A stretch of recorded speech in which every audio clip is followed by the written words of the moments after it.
Música clássica, o estilo ganha as ruas e se populariza. Adiante os seus relógios, vai começar o horário de verão. Educação, na nossa entrevista de hoje, veja o papel dela na redução da pobreza.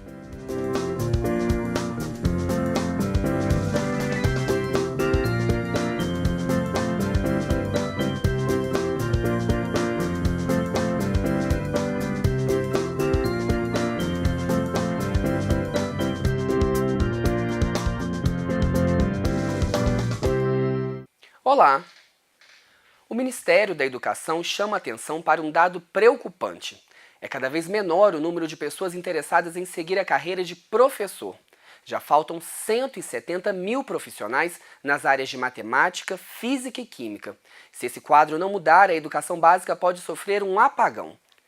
É sempre bom lembrar alguns dos motivos dessa realidade. Baixos salários, ausência de planos de carreira e falta de uma política nacional de formação de professores representam pontos negativos que, aliados à falta de estrutura das escolas brasileiras, desmotivam a escolha da profissão. Uma profissão que muitos ainda seguem por amor, por missão, por acreditarem que sem educação não há futuro. E nessa semana em que comemoramos o Dia do Professor, educação é o tema da nossa entrevista de hoje. A desigualdade no acesso à educação é um dos principais desafios para o Brasil. Essa realidade causa consequências econômicas e também sociais. E para falar mais sobre o assunto, eu entrevisto agora o professor da Universidade Estadual do Rio de Janeiro, coordenador da Faculdade Latino-Americana de Ciências Sociais e presidente do Conselho Assessor do Plano de Metas Educativas da OEI. André Lázaro, muito obrigada pela sua entrevista, por estar aqui conosco. André, para a gente começar essa conversa, como a pobreza se relaciona com a educação? O combate à pobreza, o combate à desigualdade não é uma tarefa dos pobres, é a tarefa de todos nós. Por isso que a educação tem uma responsabilidade muito grande, né? Ela não pode se conformar numa atitude simplista de denunciar a pobreza, numa atitude maniqueísta de dizer esses são bons, esses são maus e assim vamos resolver. Ela tem que compreender a complexidade da pobreza, se engajar em enfrentar essa complexidade. E nesse particular, a educação pode ter um papel fundamental, porque ela, por um lado, ela pode romper o ciclo intergeracional da pobreza, né? O que nós sabemos hoje sobre a relação de educação e pobreza é que, em geral, as populações mais pobres têm acesso a uma educação de baixa qualidade, quando têm, são, em geral, expulsos da escola cedo, não logram alcançar níveis de formação necessários para ingressar no mercado de trabalho em condições mais favoráveis e, portanto, legam a seus filhos essa condição de pobreza. E, de alguma forma, a educação pode ser um elemento que rompa o que nós chamamos da transmissão intergeracional da pobreza.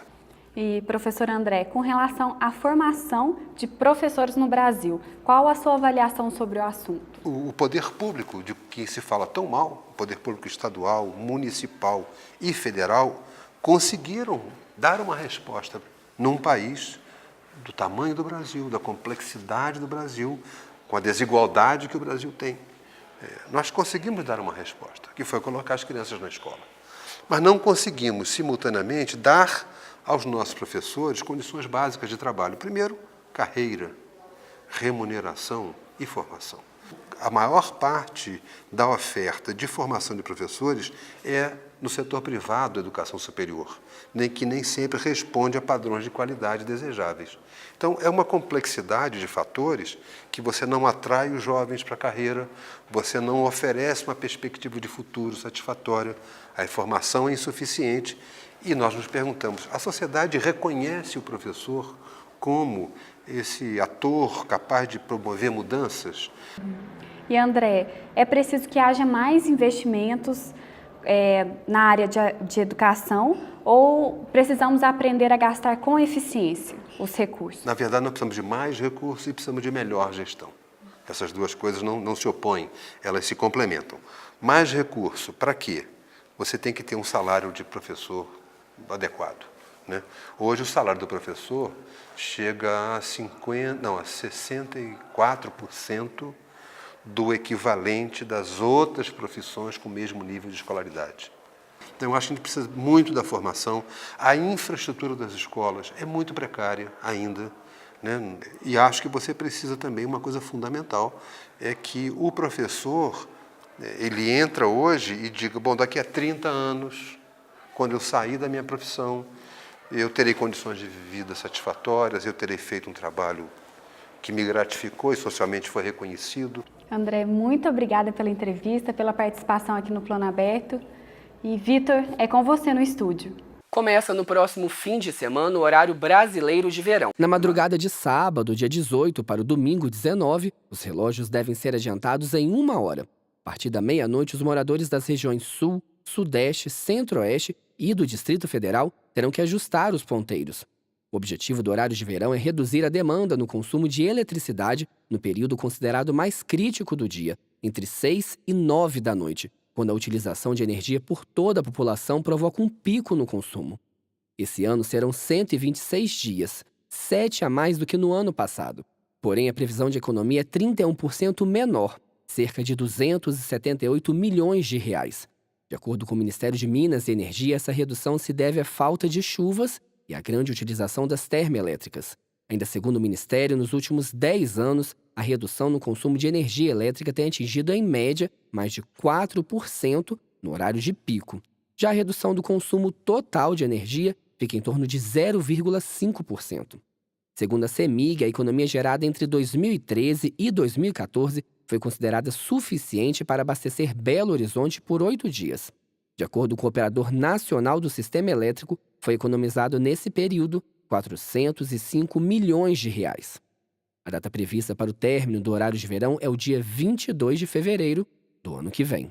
Com arranjos muito bem elaborados, a música clássica desperta as emoções do público. Podemos definir clássico como algo de qualidade que já foi provado pelo tempo e resistiu.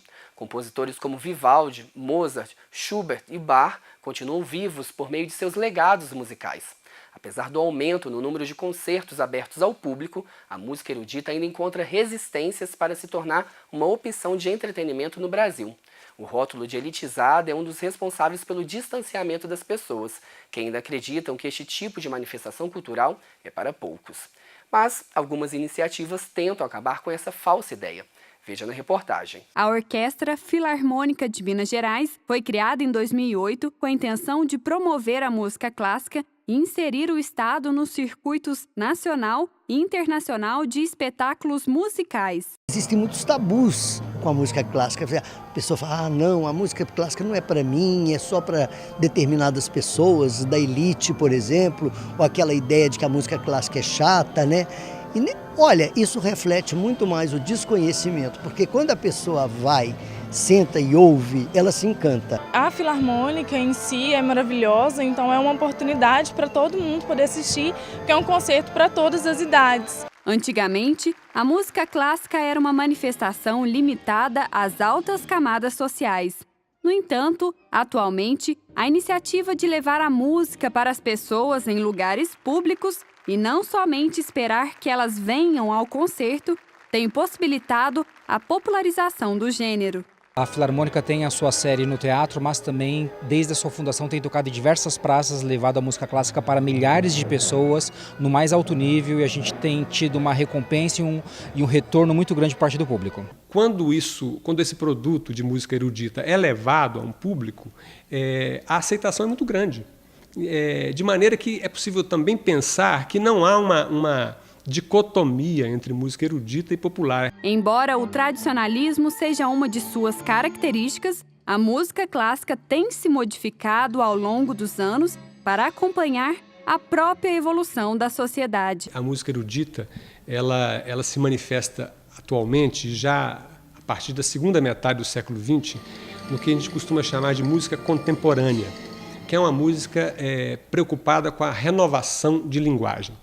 Essa música, esse tipo de música, talvez tenha um público mais restrito do que a música clássica tradicional, mas é essa música que impulsiona novas criações e uma renovação de linguagem. As pessoas não têm o costume de ouvir normalmente essa música, então tudo que aquilo que é novo para os nossos ouvidos é bom para até a gente passar a gostar, passar a ouvir mais.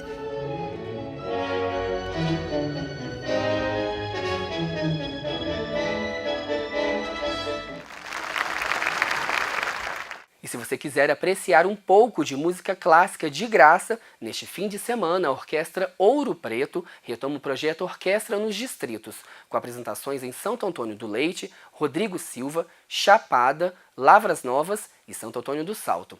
Confira a programação completa no nosso blog, tvufop.blogspot.com.br. Participe do Plano Aberto, envie sugestões de reportagens. O nosso e-mail é produçãotvufop@gmail.com, sem cedilha e sem o tio. O telefone da nossa redação é o 3559-1206. Sua sugestão é sempre muito bem-vinda. Obrigado pela companhia e até o nosso próximo encontro.